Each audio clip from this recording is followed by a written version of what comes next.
മഹാദേവനും ഗണപതി ഭഗവാനും അയ്യപ്പസ്വാമിയെ കാണാൻ ശബരിമലയിൽ പോയ കഥ. അന്ന് കാർത്തിക മാസം പിറന്നു. ഭക്തർക്കേറെ പ്രിയപ്പെട്ടതും പുണ്യകരവുമായ മാസം. ഈ മാസത്തോട് ഭഗവാൻ മഹാദേവന് ഒരു പ്രത്യേക ഇഷ്ടമുണ്ട്. കൈലാസത്തിൽ ഭഗവാൻ ശിവൻ അതീവ ഗൗരവത്തോടെ ധ്യാനത്തിലിരിക്കുകയായിരുന്നു. എന്നാൽ പതിവുള്ള പുലിത്തോരായിരുന്നില്ല വേഷം. കറുത്ത വസ്ത്രങ്ങളും ഒരു മാലയും അണിഞ്ഞ് തികഞ്ഞ ഭക്തന്റെ ഭാവത്തിലായിരുന്നു മഹേശ്വരൻ. സാക്ഷാൽ അയ്യപ്പ ഭക്തനെ പോലെ. പിതാവിന്റെ പുതിയ വേഷം കണ്ട ഗണപതി ഭഗവാന് അത്ഭുതമായി. ഗണപതി ഭഗവാൻ പതിയെ പിതാവിന്റെ അടുത്തേക്ക് ചെന്നു. പിതാവേ, ഇതെന്താണ്? പിതാവ് എന്താണ് കറുത്ത വസ്ത്രമൊക്കെ ധരിച്ചിരിക്കുന്നത്? കഴുത്തിലൊരു മാലയുമുണ്ടല്ലോ. ഗണപതി ഭഗവാന്റെ ചോദ്യത്തിൽ നിറയെ കൗതുകമായിരുന്നു. ഭഗവാൻ ശിവൻ മെല്ലെ കണ്ണു തുറന്നു പുഞ്ചിരിച്ചു. ആ പുഞ്ചിരിക്ക് ഒരുപാട് വാത്സല്യത്തിന് തിളക്കമുണ്ടായിരുന്നു. പുത്ര, ഞാൻ അയ്യപ്പ മാല ധരിച്ച് വ്രതമെടുക്കുകയാണ്. അയ്യപ്പനോ? ആരാണ് പിതാവേ അയ്യപ്പൻ? ഗണപതി ഭഗവാന് ആകാംക്ഷ അടക്കാനായില്ല. അയ്യപ്പൻ നിന്റെ ഇളയ സഹോദരനാണ്. അങ്ങനെ മഹാദേവൻ പുണ്യപുരാണമായ അയ്യപ്പന്റെ കഥ പറഞ്ഞു തുടങ്ങി. ഹരിഹരപുത്രന്റെ മകനായി പിറന്ന് പന്തളത്ത് വളർന്ന കഥ. ധർമ്മശാസ്താവായി അവതരിച്ചതിന്റെ മഹത്വം, പുലിപ്പാൽ തേടിയുള്ള യാത്ര, മഹിഷിയെ നിഗ്രഹിച്ചത്, ഒടുവിൽ ഭക്തർ അയ്യപ്പമാല ധരിക്കുന്നതിന്റെയും കഠിനമായ വ്രതങ്ങൾ അനുഷ്ഠിക്കുന്നതിന്റെയും പ്രാധാന്യം മഹാദേവൻ ഗണപതി ഭഗവാനോട്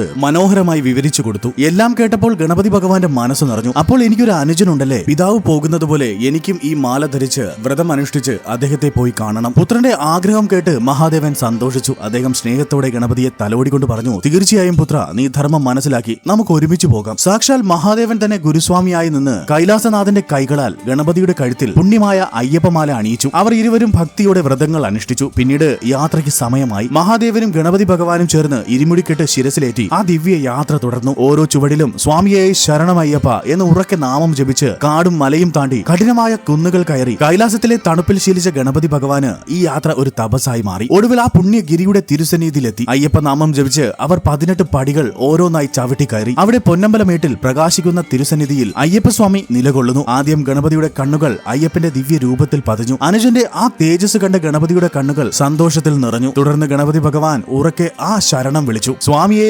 ശരണമയ്യപ്പ. ആ നിമിഷം ശാസ്താവ് ആ തിരുസന്നിധിയിൽ ഗണപതി ഭഗവാന്റെ മുന്നിൽ പ്രത്യക്ഷനായി. അയ്യപ്പസ്വാമി ഭക്തന്റെ വേഷത്തിലെത്തിയ പിതാവായ മഹാദേവന്റെ മുൻപിൽ കൈകൂപ്പിക്കൊണ്ട് പറഞ്ഞു, പിതാവേ, അങ്ങന്റെ ഗുരുസ്വാമിയായി വന്നത് ഈ പുത്രന് വലിയ സൗഭാഗ്യമാണ്. അങ്ങയുടെ പാദങ്ങളിൽ നമസ്കരിക്കുന്നു. അയ്യപ്പൻ വിനയത്തോടെ പറഞ്ഞു. ഭഗവാൻ ശിവൻ പുത്രനെ വാത്സല്യത്തോടെ ആലിംഗനം ചെയ്തു. പുത്ര, നീ അനുഷ്ഠിക്കുന്ന ധർമ്മം ലോകത്തിന് മാതൃകയാണ്. നീ ഇവിടെ ധർമ്മത്തിന്റെ വിളക്കായി എപ്പോഴും നിലകൊള്ളുക. എന്റെ എല്ലാ അനുഗ്രഹങ്ങളും നിനക്കുണ്ടാകട്ടെ. അനുഗ്രഹം വാങ്ങിയ ശേഷം അയ്യപ്പസ്വാമി തന്റെ ജ്യേഷ്ഠനായ ഗണപതി ഭഗവാനെ നോക്കി പുഞ്ചിരിച്ചു. ജ്യേഷ്ഠ, അങ്ങനെ കാണാൻ ഇത്രയും വലിയ യാത്ര ചെയ്തു വന്നുവോ? അയ്യപ്പസ്വാമിയുടെ വാക്കുകളിൽ വാത്സല്യവും ആദരവും നിറഞ്ഞു നിന്നു. ഗണപതിയുടെ മറുപടി ഇങ്ങനെയായിരുന്നു, അയ്യപ്പ, അങ്ങയുടെ ഈ ദിവ്യ സന്നിധിയിൽ വരാൻ ഭാഗ്യം ലഭിച്ച ഞാൻ അനുഗ്രഹിക്കപ്പെട്ടവനാണ്. എന്റെ ജന്മം സഫലമായിരിക്കുന്നു. തന്റെ 2 പുത്രന്മാർ ഗണപതി ഭഗവാനും അയ്യപ്പനും പരസ്പരം സ്നേഹത്തോടെ സംസാരിക്കുന്ന ഈ മനോഹര ദൃശ്യം കണ്ട ഭഗവാൻ ശിവൻ അതീവ സന്തുഷ്ടനും ആനന്ദഭരിതനുമായി നിന്നു. ഭക്തിയുടെയും സാഹോദര്യത്തിന്റെയും ഈ ദിവ്യ സംഗമം എന്നും ഭക്തർക്ക് വലിയ പ്രചോദനമാണ് നൽകുന്നത്. സ്വാമിയേ ശരണമയ്യപ്പ.